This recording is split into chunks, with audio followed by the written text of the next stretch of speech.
Okay, everybody, class is in session. The inaugural Creative University, and if you guys were all wondering how you pronounce the name, it's Creative. So Creative University, and it's an offshoot of my company, Creative Media. And I'm excited for this I'm gonna be letting some people in because people keep joining right now. But I'm excited. I'm excited about what this is all about. And today's session with all of you is going to be an opportunity for me to lay it out, lay out what Creative University is, what the vision of it is, what the mission of it is, and then we'll get into a few other pieces for this introductory session. But this is the beginning of something that's going to be very organic, so loosely structured, and you all are part of it at the very beginning, and you can help shape this to what it ultimately becomes. And so I'm excited for all of you to be here. You are muted right now, most likely. And if you have questions throughout this session, which will be an hour session, but I can hang out a little bit afterwards too to answer questions, but just unmute yourself and feel free to share your video or don't share your video. That's totally up to you. There are very few rules here. I'm gonna be using a deck, but it's kind of a high level deck, but I'll share that with you before the end because there'll be some interesting resources and links for you. But again, I'm excited. So welcome to Creative University. I'll tell you more about what it is. Let me just admit a few other people into the session. All right, can everybody see? Jack, I see you. Can you see what I'm screen sharing right now? I can see, yeah, I can see the slide deck here. Okay, good, good. So you see the agenda. Yeah. Outstanding. Okay, so let me first start out with, and I want to underscore, this is meant to be interactive. This will be a unique session because it's really going to be me laying out what the vision is.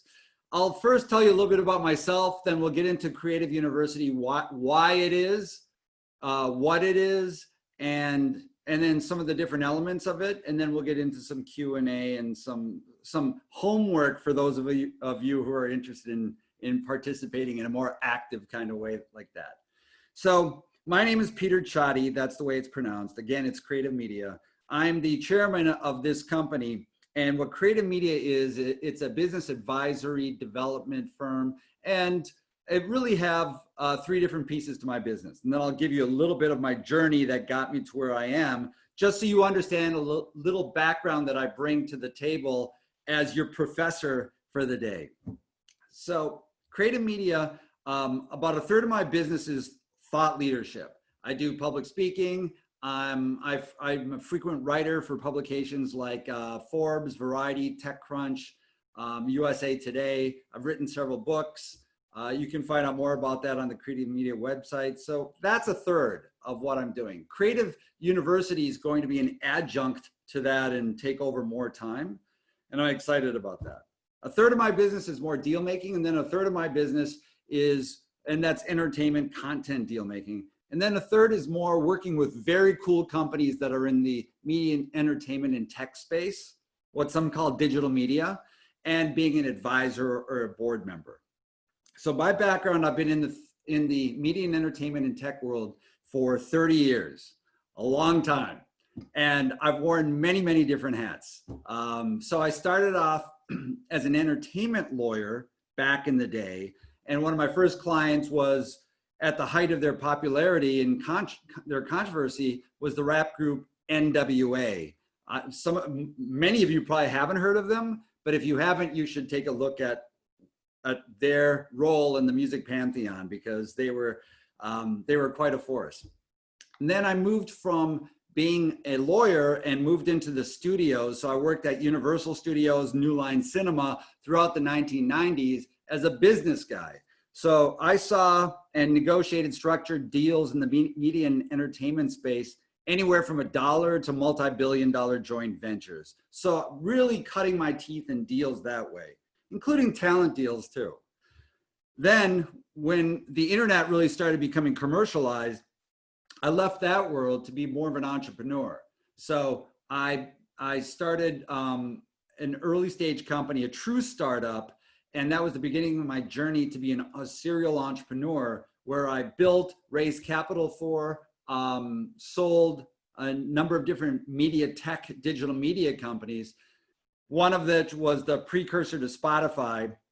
And we were the ones who invented on-demand music licensing and streaming before anybody thought that that would exist. When Steve Jobs said that nobody would ever so-called rent music back in the days. This was like 2002 to 2004. And then look where we are, where streaming has completely transformed the industry. Then I ran another company that was in the video chat space before there was FaceTime, before there was Zoom video, before there was Skype video. So that was very tech-driven technology that facilitated live video communications like this. We were doing that back in 2005 to 2008 when we sold the company to Logitech. Then I ran another company that was in the video enabling space. So true technology, but video enabling that, creating an online video platform. Did that for a number of years. For the past several years, I have been doing what I described at the beginning, and that led me to this, Creative University. And I'll tell you why we are where we are today and why I'm launching this today, and I'm excited to have you on board. So Creative University came from something, I've been doing a lot of mentorship throughout my career, working with young entrepreneurs, young creators, and I get a lot of energy out of that. And I also think that it's an interesting two-way street. Everybody learns from it. Well, the impetus for Creative University was that, and I have a 17-year-old and I have a 20-year-old who are both interested in the media and entertainment world. But my thinking was, I've seen firsthand, because I came from the Midwest and I had absolutely no connections into the media and entertainment business, and I knew I wanted to get in there, but I didn't have any connections. I've seen firsthand how difficult it is to break into the business. And that was pre all the issues that everybody here is facing today with these crazy times that we live in. And so as I was thinking about it and all of the challenges you all face, but also all the opportunities, what I can give back is some of my own experiences, some of my expertise, my contacts, relationships, things that I've learned, things that I made a lot of mistakes, some of the things that worked out. So a little of all of that. That was the reason why I created Creative University. The goal here really is to be a hub that's exclusively for students who are interested and passionate about the media and entertainment and tech worlds. That's what Creative University is meant to be for.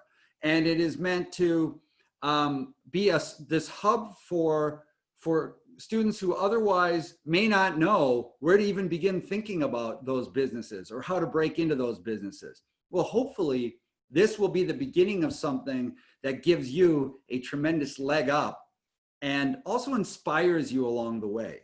So this is exclusively for you, exclusively for you.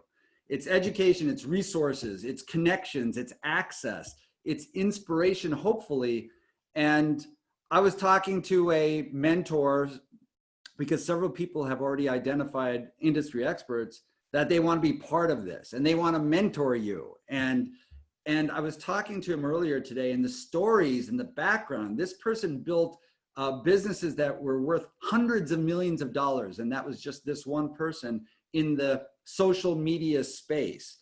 And so he's raised a lot of venture capital. He's been through all that. Great stories. And I think that you all could learn from that. So that is the purpose of what Creative University is, and why I started this, and why I'm so excited to have you all be part of this and tell others about it. Let's share this. You know, the goal here is to go out broadly and help those and really give opportunity for people who otherwise don't have opportunity to break into the business. They may not be in Los Angeles. They may not be in New York City, kind of the central hubs. They may be in other places. Could be international, I don't know. So and my ultimate goal too is very much to promote compelling, impactful, meaningful, and purposeful careers in media and entertainment and tech. So it's not just about power or not just about the capital that you make, but at least my holistic view is that you are able to identify and be exposed to a lot of different areas of the media and entertainment and tech worlds, some areas that you may never have even thought of. So you get exposed to industry leaders across a very broad, diverse set of segments in the business, so that you can identify and potentially then pursue a path that may be unique, and you will have a leg up in terms of ways to do that. You will have a chance to learn from insiders, like how best to position yourself. I don't know. You know, these are your questions that you'll be able to ask people such as myself. But these are some of the things that I identified as attributes that matter to me. Broad exposure to different perspectives across the board. Passionate. Now, I want people involved in this who are students who are passionate and really are excited to be part of this thing and to help build it and make it their own and help shape it. Because again, I do not have a set agenda of how this needs to be done. Those who are entrepreneurial, because in this day and age, especially to be successful in all the ways you define success, it's really critical to be entrepreneurial and go for it, to be flexible, to understand that the world changes so fast in the media and entertainment and tech world that it's critical to understand both the content, but the underlying technology that fuels the different opportunities. So really to be flexible, to get exposed to different areas, and then to be team oriented. That's critical too. This is here, we're here to help each other out. I'm here to help you. And then the other people are here to help as well. So what does that mean? Well, as you can see in this last bullet point here, these are the ideas that I have as we kick things off. Live Q&As and conversations with a diverse set of innovators, as I said. And so those can be where you guys ask the questions that you want after I just introduce somebody. It may be an interview with one-on-one that I have with an industry leader. Of course, then everybody can ask their questions, but it's going to be a broad swath because I have access to a lot of people in the business. And that's because I've had a non-linear journey and that has worked for me. So I've crossed a lot of different areas in the business and I want to bring some of that back to you. Webinars and insights. And when it comes to webinars and insights, I want your ideas too. I have a number. I have one that's scheduled for next Friday, but I am very open to tailoring to the interests of those who are involved in this. Events. So if you go to the Creative University website, which is part of Creative Media, so if you go to creative.media and you'll look at the tab on the up on the top, you'll see Creative University. You'll see I've identified a number of industry events that are upcoming that are generally free, live, virtual events that are really good ones that I've curated personally, and that calendar will fill up with more and more. And so it's always going to be a resource for you. But then ultimately I want to have virtual events with people who are part of Creative University. And once it's safe to get out of the physical world, to actually potentially have some events like that too. Internships. This is a very significant goal of mine. I want Creative University to not only be education, resource, and inspiration, but actual concrete opportunities, and opportunities such as internships, such as potentially job prospects too. And so as I reach out to different mentors and leaders in the industry, I'm going to ask them, do you have internships that can be available for those passionate students who have identified themselves as wanting to be in this world of media and entertainment and tech? And that's something I'm very committed to, and I have little doubt that we'll be successful in being able to do that. And just as an aside, for anybody who's moved by Creative University, I myself am going to be opening it up for some internships to help really build the profile of this and to expand the footprint, amplify what Creative University is all about. Job prospects, I mentioned that. Collaborative projects and working as a team. You know, ultimately for those who are interested, because nothing is forced. This is as much or as little as you want it to be.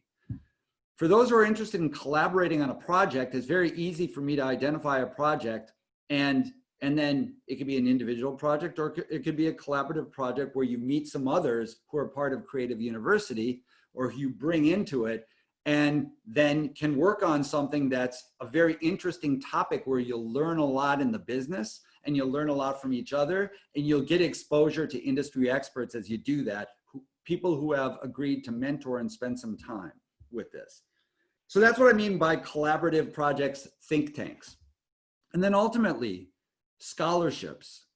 So this is very early days, obviously, but scholarships in the beginning, identifying those of you who are really passionate, really want it, really want to be in the business, are willing to demonstrate that you're ready to work hard, roll up your sleeves, and excited about the possibilities, and getting some scholarships in the form of actual like one-on-one time with me and other leaders. So, invested time individually with you. And then it will grow from there. As we grow this organically together, because this is the inaugural group, then my hope is to then get corporate sponsors who actually bring in real concrete dollars, as well as the kinds of things that I was mentioning. So that's I think we have something really interesting here. I'm not aware of anything else like it, and I'm excited by it. So if you can see the next slide, which is the agenda. And can you see that, Jack, Anum, others? Can you see this slide? Yeah, we can see it. Okay. So if you go to the Creative University website, you'll see on there events, like I said, and then you'll see an application process.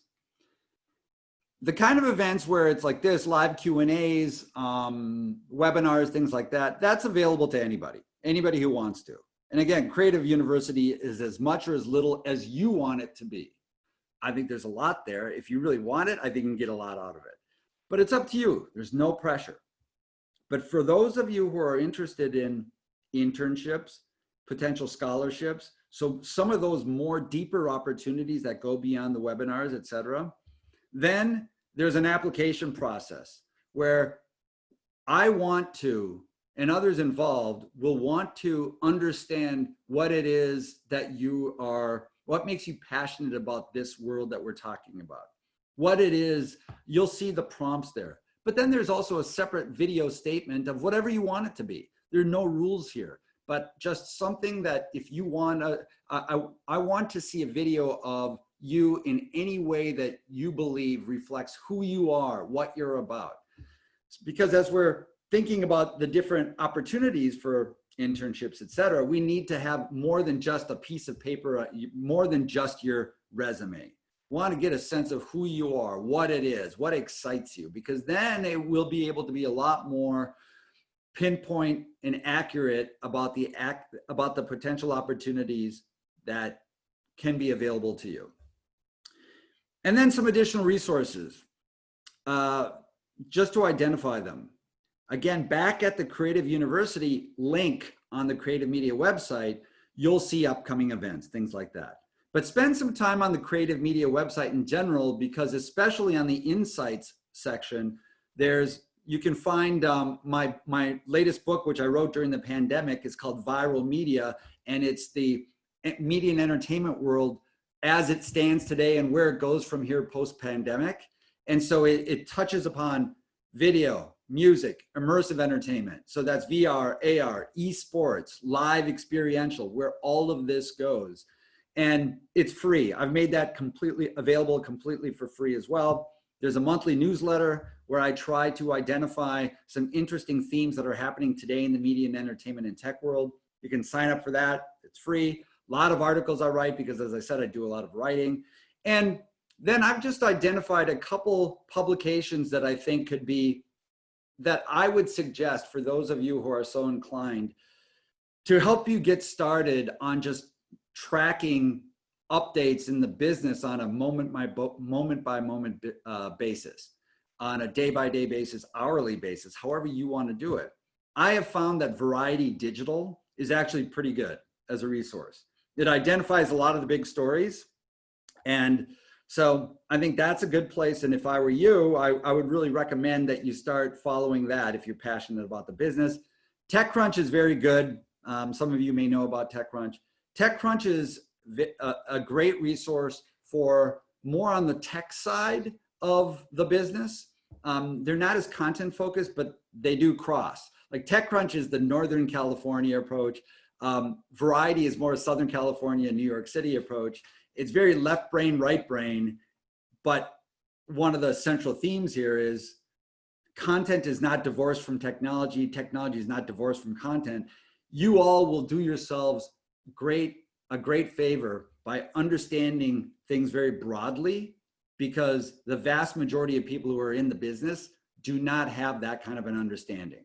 So that will serve you well. That will serve you very well. And I spent a little background of how I know that.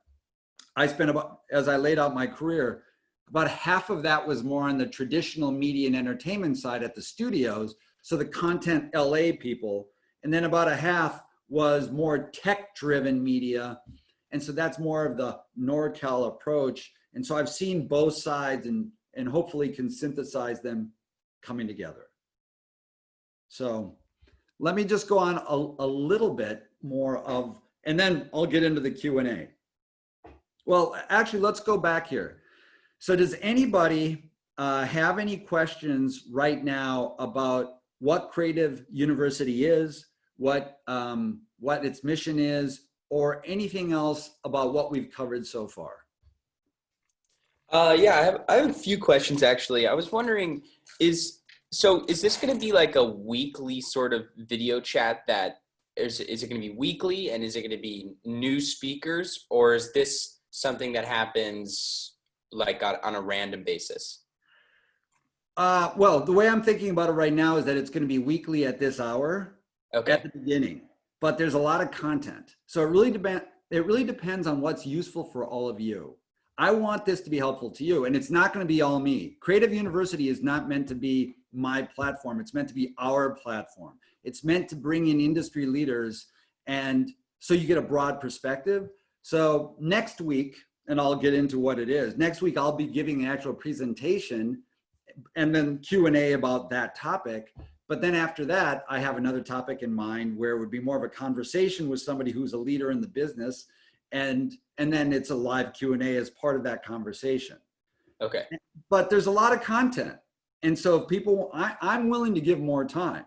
So I'm thinking we start at this cadence, get feedback from all of you, see what's resonating, what isn't, and then build it organically from there.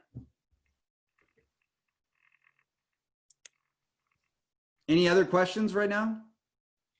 I think I'm good. So pretty much like this slide deck here is mostly explaining the actual premise itself. And then from here on, it would be like sort of curated discussions about different sides of the media industry. Yeah, no, exactly right. This is just an intro, like what it is. Yeah. And what I'm doing is I'm also recording all of these. So of course I'll make them available on demand. Okay.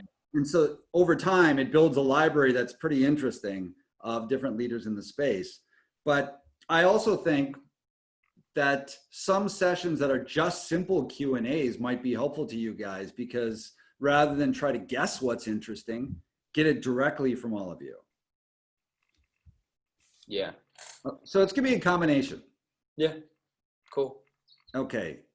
So the next one, the one that I was mentioning, is next Friday at the same time. I plan to give this presentation, the state of the music industry, of where it is today. And that's both on the recorded side as well as the live entertainment side of things, and where it's going from here. So, you know, this is a space that I follow very, very closely. And what I would urge you, even if you're not interested in the music side of the business, again, high leveling it, I think it's really useful to get a broad-based perspective of all elements of content, and because it will serve you well. And the registration link is there. By the way, I will share the deck. Just remind me at the end of this session in the chat section, I can, in the chat bar, I can share it that way. So you actually have a copy of the deck. And then what we talked about a little bit is that future sessions will cover a broad range. And it's not going to be just all the obvious sorts of things like music or video, et cetera. It may be things like crowdfunding. It may be crowdsourcing for content because these are new areas. It may be venture capital investing. But there could be a lot of special guests that will be coming into it. Okay. And then before we get into the Q&A, a little bit more Q&A. What I also want to do is, I think it's for those of you who are so inclined, again, when I say homework, this is meant to be interesting things that I've curated personally that I believe you will get something out of. Every week, I'm going to try to come up with a company that I think is just doing really cool stuff, innovative things in the overall space that you probably never heard of, but is worth knowing about. And it's not necessarily just the company itself, but it's what the company represents, because the company is going to represent a movement that is going to be interesting.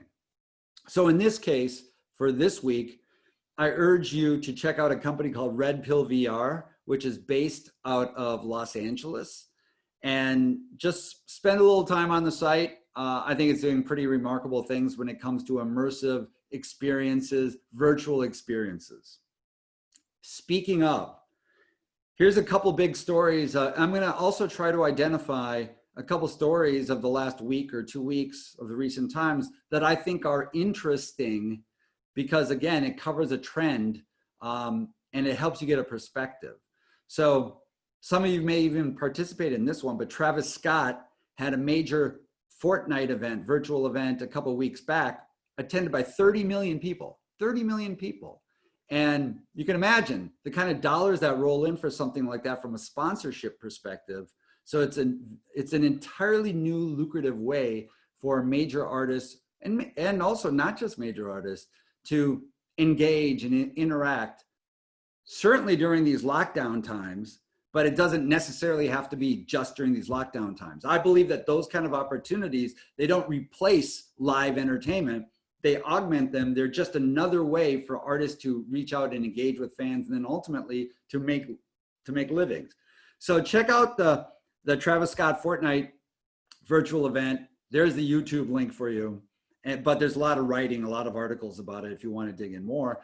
And then speaking of kind of along the same path of Red Pill and Travis Scott, I have a theme here of immersive entertainment and virtual entertainment. There's a new live virtual entertainment company called Wave that has already raised significant amounts of money. It just announced a $30 million round of financing just yesterday, I think it was, to expand and accelerate its growth. And so there's a link to an article that describes it, but the investors are kind of a who's who of investors in the media and entertainment and tech world. It's a pretty fascinating story too. And again, it underscores a theme. Somebody just texted me that they're trying to get in. Okay. Yeah, there you go. Okay. Back in. Thank you. And yes, if anybody knows of somebody who's been locked out, let me know if you have any other questions. And then going on that same theme, here's a spotlight question for those of you who are so inclined. What happens to the live music industry, which is completely shut down now? And I'm a huge music guy, so I'm very close to that world from a consumer standpoint, as well as in the professional world. What happens to that live music industry now that it's completely shut down and nobody knows when it's coming back? Nobody knows when it's going to be safe to come back into large events like that where people are very close to one another. And you can imagine, for those of you who have been to a big like DJ dance event, how everybody's smashed together dancing to a DJ as an example. What's going to happen to that world? What is going to happen with Marshmello a year ago? He did his Fortnite virtual event. So what's going to happen to that event? So for those of you, I'd be really curious to hear your thoughts about that. And just share a video. Just record a video. It doesn't need to be formal. It could be whatever you want it to be. If you want to share that video with me, send it to these email addresses, to hunter@creative.media and louisa@creative.media, and we'll take a look at them.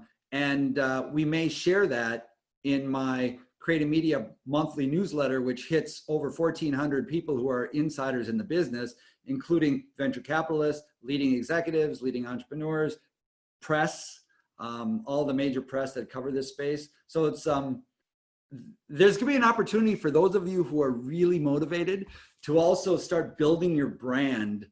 And I'm happy to have my own platforms be a platform for those of you who have really demonstrated all of those qualities that I mentioned. So that's an opportunity for you if you want it. And then here's a spotlight article. This is an article that I wrote for Variety that was published a couple weeks ago. And I did my top 10 predictions for the media and entertainment world in a post-pandemic world, where I cover all the various different sectors and I give my predictions about them. So it's kind of a snapshot of where my head is these days. Doesn't mean I'm right, they're predictions, but it will start getting you to think about different areas that we will start talking about in the media and entertainment space. So those are some assignments for you. But that's what it is. Like, that's what I hope this to be. I hope this to be something that you all get very excited about, or at least some of you get excited about. I don't have any specific number in mind of what that means, but if it helps somebody who doesn't have access to a lot of these things and helps identify, give them a path forward and helps them overcome certain barriers to get into this business, which is already very difficult to get into, that's meaningful. I will get a lot out of that, as will the others who will be donating their time. And then as we start building these other opportunities like internships, et cetera, it will become even more meaningful. So that's enough of me laying it out, but I'm here to answer any questions about anything at all. It may be about today's session, but it could be just about anything else that's on your mind when it comes to this world of media, entertainment, and tech. Anyone? I was wondering, you said that you worked with NWA in your earlier career. Yeah. Did you ever meet them in person? Like, were you working like during, because didn't they cause like a pretty pretty big problem in LA? Like, weren't they with, F the Police, or, remember that? Yeah, no, song? that was their album, but they were reflecting the times. It was a crazy time. Yeah. So what was it like working like on a professional side for a group that was, causing such a political, event? I don't really know how I would describe it. Well, it was pretty fascinating, actually, because like I said, I broke into this space because I came from the Midwest. I went to law school, and I always knew I wanted to get into the entertainment world. I didn't enter the law because I wanted to be a lawyer necessarily, but I wanted to get into the entertainment space. So my first job was in Los Angeles, working for a more established, broad-based firm that had a new entertainment practice. And they recruited me in as a young associate. And one of the cases was, and it was very strange that it came to this law firm, but was from NWA. And it was a major First Amendment case where there was a very notorious event. And then one of the members of the group said something that was the plaintiff in that case said that it was a defamatory, insightful speech, something like that would not be covered by the First Amendment. And I represented the band where I took the side. So it was like, wait, it was inciting, like inciting violence. Someone was claiming it was violent. Yeah, I think I remember that. That's what the plaintiff was saying, that the words were to incite harm against her. And so it was a very notorious case, actually. And I worked very closely with the manager of the band, not with the band itself, although I did meet Eazy-E, oh, wow, back in the day. But I didn't spend my time with the band. I was working very closely with the manager, but it was a very significant case. And it was, for me, very eye-opening in terms of just all the issues involved, but also I loved music. And they were very controversial at the time. And for me, that was exciting. It was an interesting way to start my career, and I really enjoyed that. but it was definitely controversial. And for those of you who don't know NWA, you know, Dr. Dre, of course, is a founding member of NWA. Ice Cube is a founding member of NWA. And if you haven't seen the movie Straight Outta Compton, you should, because it's about that story. Any other questions, guys? Yeah, I love the video question that you have, because it's something that I've been thinking about as well. I don't know if you saw, but Billboard had an article yesterday about some of the clubs and venues opening up in Europe, specifically in Ibiza. So it's interesting to see that some of that is, you know, starting to open back up. I wanted to ask you, what's your favorite live concert that you've been to? Oh, that's easy, actually. This one kind of changed my life. And if you were holding on the call before it started, you probably heard Pink Floyd. So I like all kinds of music, but the seminal concert event for me was the Pink Floyd playing at the Rose Bowl in 1994. It was their last tour. And while I liked the band beforehand, you know, I liked them. That night was just a very, very meaningful night. Like, that was transformational for me. And interestingly enough, it's funny how when things transform you like that, and I can't get into it here, but you sometimes you can make them work and bring it into your career. And that's been a lot of fun. You know, I'm a big believer in, you can, as cliche perhaps as it sounds, I think there's a lot of things that people can do if they kind of make it, if they put themselves out there and are tenacious and passionate about what they want. But yeah, that was my favorite concert. Yeah, cool. How about you? What's your? I think the event for me that really changed everything was going to EDC Vegas in 2011. That was just going on a whim. And after that, I wanted to be part of that world. And then I just spent all this time trying to intern, work for Insomniac. And that was the first job I had out of undergrad. So yeah, it was really just attending my first, well, technically that was my second like big festival. Yeah, that's cool. So even things like this, like the organic nature of being able to see you guys, and if you have questions or sharing your own stories, this is not meant to be just me sharing my stories. You know, but it sounds like from what you just laid out about that event, it had such an impact that you started pursuing something because of it. And which is great. That, I think that's where things flow from. And things are much more attainable than people generally think they are, if they put their mind to it and are willing to roll up their sleeves and invest a little bit. I really believe that. And that's why this could be a very cool thing for you guys. And that's because of the team that would be coming in here, you know, the resources that we have at our disposal. It will take time, it will grow organically, but it could be really interesting. Any other questions or comments or observations?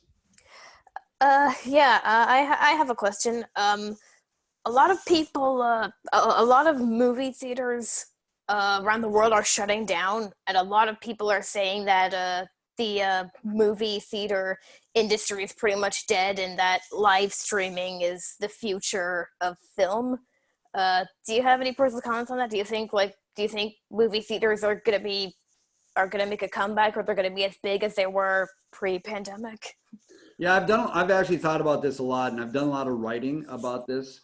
You'll see some of it in the top 10 predictions, or the top predictions link that I sent you guys, or that I will send to you. This is my feeling. The trends that were already happening in the theatrical motion picture space have been accelerated because of our collective lockdown.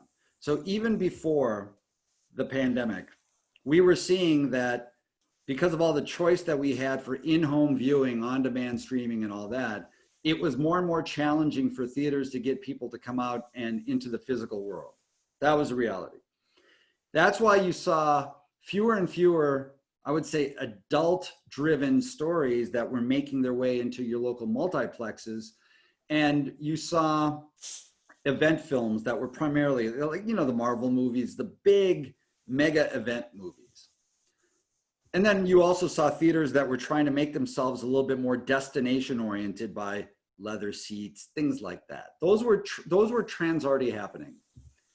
What we've already seen is that there's been a very significant story that happened during the pandemic, where there's a concept called theatrical windowing, movie windowing. And windowing means that when a studio releases a film, it first goes into theaters, if it's a certain type of film, goes into theaters, and then X months later, it goes onto other platforms. And over time, there's been this historical structure built out to windowing.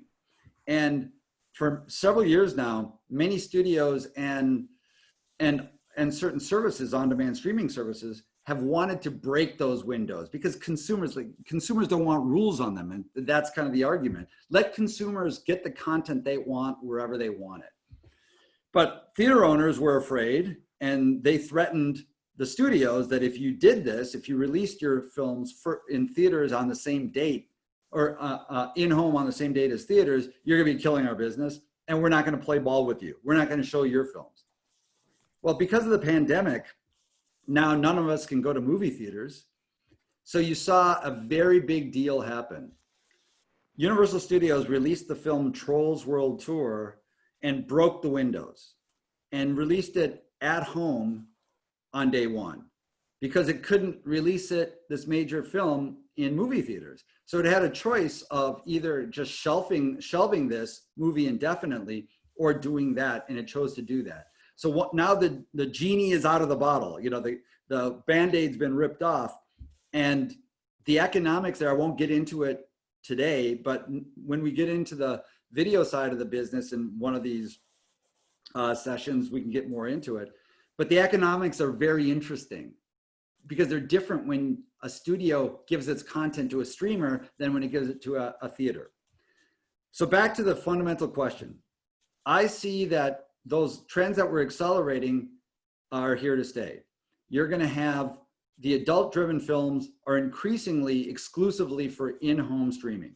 Then you're gonna have family-friendly films like Trolls World Tour, which are where parents have to get babysitters and they have costs like that, and it's a hassle for them because they're parents and they have young kids. I think more family-oriented films will find their release, will be debuted at home on day one. And then the theaters will be essentially the sole home for event-driven films that are very much for young people, teens and 20-somethings, who want to still be together but share in this a big event. I see that is where theaters will be going. And I also think that theaters need to go more than, they need to become more destinations than just reclining seats and sushi. There's going to be a need for to really reimagine what what the movie theater experience is.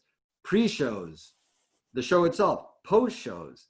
It can be all kinds of things. Disney, if you're interested in this, check out a story of Disney just recently, like 2 months ago, entered into a deal with Secret Cinema to do just that, to have pre-shows. So making the movie event into an entire evening, a 3-hour event that has all those different elements. That's where I see the business going.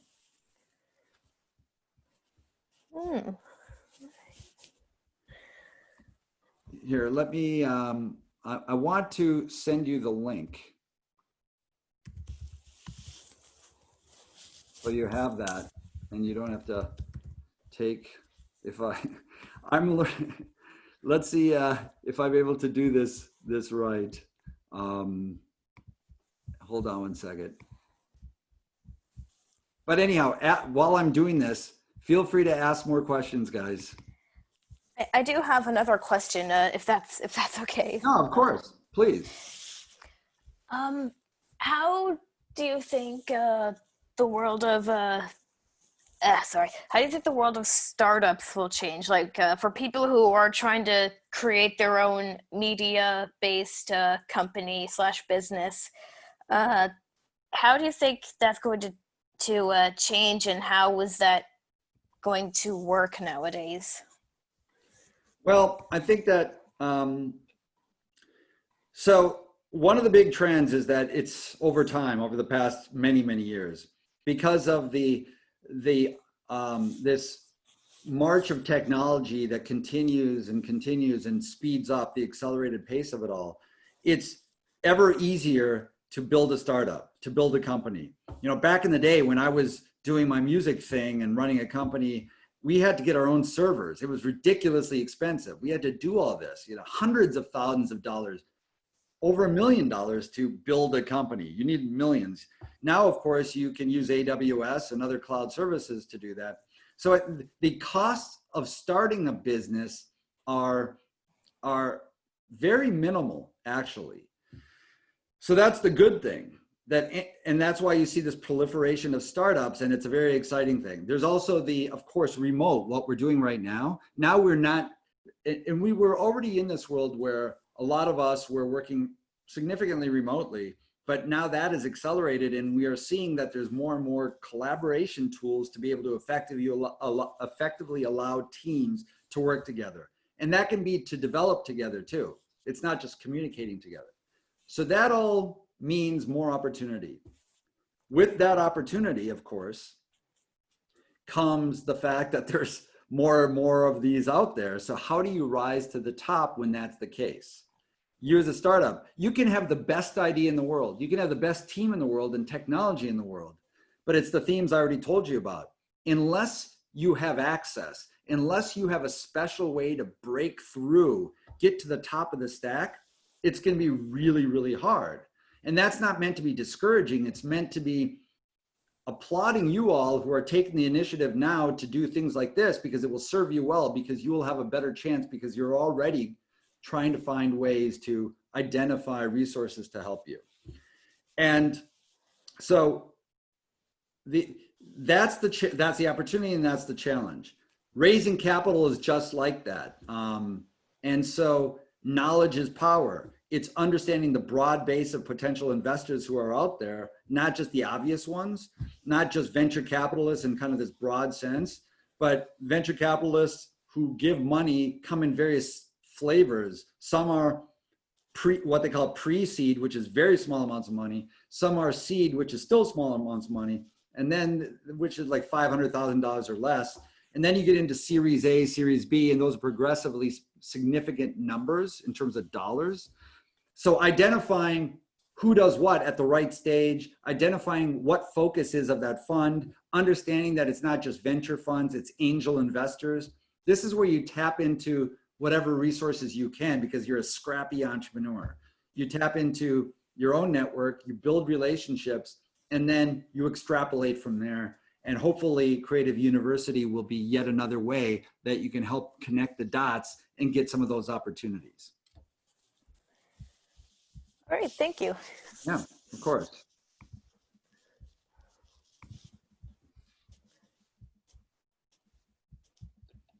Hey Peter, I have a quick question actually. Yes. So earlier in the presentation, you were talking about how you've taken a more broad approach to your career path, right? Like you've specialized in the legal side of music and like advising for different companies in video streaming. So I was wondering if you could kind of speak on the benefits of taking that type of approach, where you get experience through a lot of different, I guess, sectors of the entertainment tech industry, versus versus like taking a more linear path and just focusing on one specific specialization. That's a damn good question. You know, this is such a personal thing. I'll tell you, here I am 30 years into it. I'll speak for myself. I certainly didn't map it out. My wife, she knows that. My kids, they know that. I didn't map it out. There were some smart moves and there were some really dumb moves all along the way. But it got me to a place where it's been, for me, who likes a diversity of experiences in life, it's been very rewarding. I've touched a lot of different things. I've been able to be passionate about a lot of different things, and I'm able to live the life that I want, which is exploring a lot of different things like this. That's interesting. But I started off as an entertainment lawyer. That was my step to get in. But I was in for a few years. Some people, that's a much riskier path if you're looking about just economic security, because it's a very entrepreneurial path. So it really depends on what your own internal constitution is. You know, what drives you? What's important to you? Is it independence? Is it some freedom and flexibility? Is it financial certainty, which I fully understand too? If you want a more certain path financially, at least in the past, it used to be that you would identify, let's say you wanted to get to a certain place in your career, maybe you become an analyst first at, I don't know, a financial institution, or you become a lawyer and you do it for 10 years or something like that. Or you go to an agency, a talent agency, go into the mailroom and do that. But here's the reality, as we all know, and you all know this, that things move so fast right now. What my advice to you as your professor is that flexibility is critical. Understanding a little about a lot of different things, so you have that flexibility in your what you can do, the skills you bring to the table, just the internal ability to live that kind of life. That's going to be increasingly important because things are disrupted so fast, so fast. That pace of technology is going to accelerate the disruption in all of these businesses that we're talking about. So to try a number of different things and then start coming in and focusing from that, I think for anybody, even if you want as much economic certainty as is possible, I think that's really important. And you've already started that by doing this. And I'm sure you're doing a lot of other things. Getting a broad exposure and then narrowing in from there. And then if you want to be an entrepreneur because you want to go for it that way and do it exactly your way, that takes a certain cast iron stomach. But if you want to be a creative executive or a marketing executive and you go into a more established place, that's a great path too. Gotcha. Any other questions? Oh, go ahead. I'm curious to hear how you got into the deal making side of the business. Okay, so first of all, it's kind of my nature. So it's something it was always interesting to me, and I think that some people kind of recognize certain things that they're good at and not good at. And that came kind of naturally to me. As a lawyer, I first started off as this entertainment litigator, as I mentioned, like with NWA, doing these big First Amendment like cases and things like that. That wasn't that case, and it was fun, but then I wanted to be more of a transactional person where it was more doing constructive things, where I felt like it was more satisfying to build things, build opportunities. So that got into the deal stage.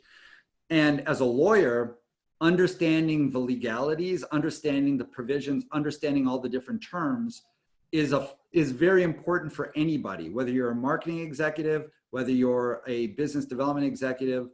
It's important to understand that kind of basic legal framework, no matter where you come at deal making from. And so since I was a lawyer by trade, I was already exposed to it. So it was a natural path for me to go with my interest, but also my background. And even though I haven't practiced law for 20 years, the legal background I had serves me very well when it comes to any kind of almost any opportunity, because you have deals involved in just about anything you do.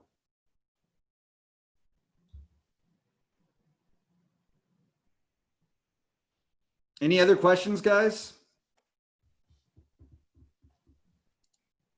So feel free, hopefully you all received the deck in the chat box. You should have it. So you can download that deck, you have that. There's a lot of information. As I said, there's a lot of links there. There's email addresses. For those of you who are so inclined, I threw out some opportunities. Feel free to go for it or not go for it. And then feel free to sign up for next week's session, which is going to be more, like I said, it's going to be interactive, but it gets into the music business in kind of a broad swath. And so it gives you a nice overview of where things are today and then where it's going as well. And And all along the way, because some of you, I understand if you don't want to yet ask questions for the full group, but you have some that come to mind, feel free to send questions to the emails that are in this deck, and I'll make sure that I'll take a look at them too. And then we'll go from there. And like I said, I want your ideas. These were my ideas of what, based on my mentoring of people before, thought that there are ways to start. But this is a living, breathing organization. That's what makes it quite unique, actually. I have one question. Can you talk a little bit about how the kind of the creative, there's a lot of talk about how creatives are the future, and what that looks like, and kind of if there's a, you know, that there's not really a straight path anymore. Can you talk a little bit about that and how that kind of was reflected in your career and going forward? Well, first of all, when people think about being creative, most people think that you have to be an artist, you know, a musician, painter, whatever it may be. Of course that's creative, movie maker, whatever. Anything is creative. Anything can be creative. Deal making can be creative. You're thinking of new structures, new ways to do things, new ways to get a deal done. Marketing, of course, can be creative. So creative to me means innovation. It means passion and innovation coming together. And that's what I want to foster here. And those are the people I want to be around with. So I think that's, when you think about creativity, think of it in a broad sense.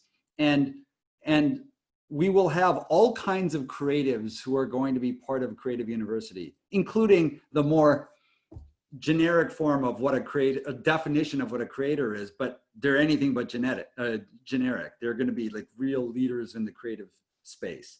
So that's that. As I mentioned, to be successful, I think, in anything, and that means also to follow your passion in all the ways I define success, and also with all the fast changing world of media and entertainment driven by technology.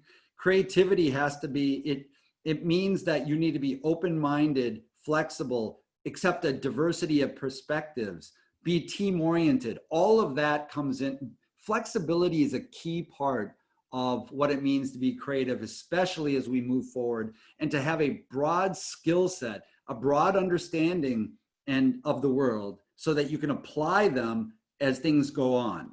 If you're too narrowly focused on anything, which is anti-creative in that kind of a definition, then your world may be seriously rocked because you're pigeonholed a certain way, or you're not able to pivot internally and externally in terms of executing in a brave new world of media and entertainment. So I don't know if that answers your question, but that's my view of creativity. Okay, any last questions?